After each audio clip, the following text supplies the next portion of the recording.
Hello everyone, welcome to our presentation.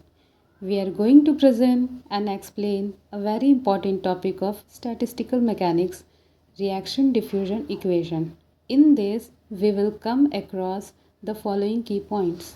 Introduction and historical background of the system, that is definition of the early proposed model which laid the foundation of the system. Second, mathematical aspects where we will discuss the general formulation and some specific case. Third one, application, which will be consist of the elaboration of the specific cases which actually explain some really interesting process of nature. And last one are the conclusion. Let's come to the introduction.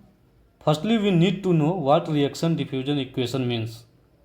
It is a mathematical model which describes how the concentration of one or more substances changes over space and time. It involves two main processes, chemical reaction and diffusion. Now, reactions are nothing but local interactions which change the concentration of substances. For example, you can have chemical reactions, but dead processes, etc. And diffusion is the spread of the substances over a space due to concentration gradient. These equations are fundamental in physics, chemistry, biology, and mathematical modeling, explaining various natural phenomena like pattern formation, wave propagation, and even population dynamics. Let's come to the historical background now. We shall see how and from where these equations originated from. Let's get to know the fixed law of diffusion. As a first law, we take the equation of continuity where we find rho, the concentration term, and J, the diffusion flux. The figure aside shows a drop of ink being sprayed in solvent, which brings us to the second law, where we see the concentration of the substance changes over time due to diffusion. Thus, when we combine them, we actually get the diffusion equation, where D is the diffusion coefficient. Solution of diffusion equation has the same mathematical form as of heat equation solution, and its fundamental solution is the same as the heat kernel, except switching thermal conductivity. The fundamental Gaussian solution is given by phi equal to 1 by under root 4 pi dt exponential minus x square by 4 dt. Another ideology based on same principle is what's called Brownian motion. It was given by Einstein and Smoluchowski in 1905. Recall that we have studied random walk in one dimension in our classes. We derived diffusion equation from that process.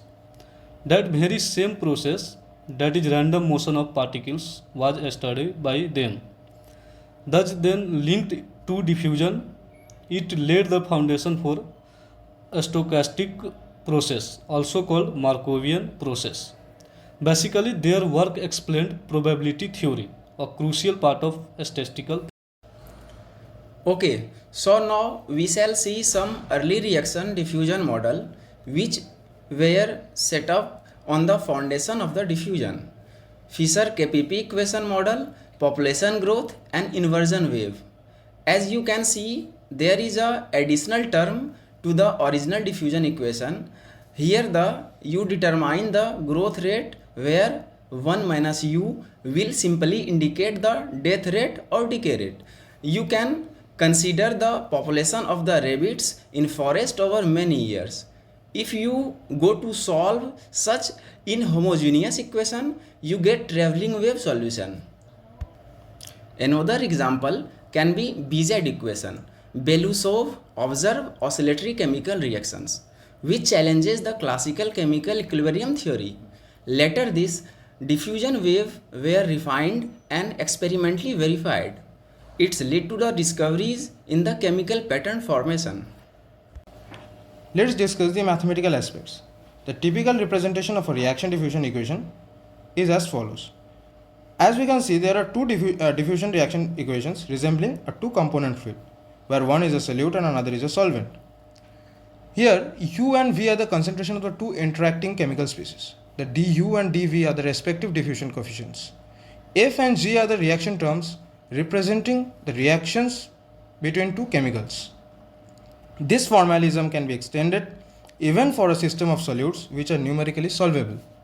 Here we have some of the standard reaction terms which correspond to different phenomena observed in nature. Depending on the nature of the phenomena, specific reaction terms are introduced which transform linear differential equations to semi-linear or non-linear ones. For example, we have Fisher's equation which corresponds to a quadratic reaction term.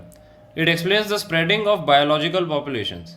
Similarly, there are several other phenomena shown below. Finally, let's look at some of the applications in statistical physics.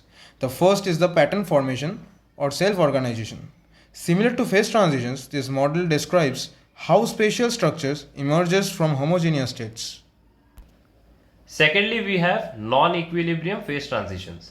Systems like autocatalytic reactions and population dynamics exhibit irreversible transitions to absorbing states, similar to icing-like models in non-equilibrium systems.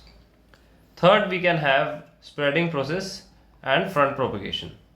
A reaction diffusion equation is used in physics to model wavefront propagation in systems like combustion, biological invasions, and epidemic spread. For instance, combustion or premixed flame propagation can be modeled by including an exponential term in the reaction term of the FKPB equation, and that is called the ZFK equation, which was proposed in 1938. And the fourth one is the chemical basis of morphogenesis, the biological process that causes a cell, tissue, or organism to develop its shape and studied, which leads to very interesting pattern named Turing patterns. We see these patterns in the embryogenesis. Some more examples, though far from the field, but still significant enough to be studied. Mathematical explanation of hallucination.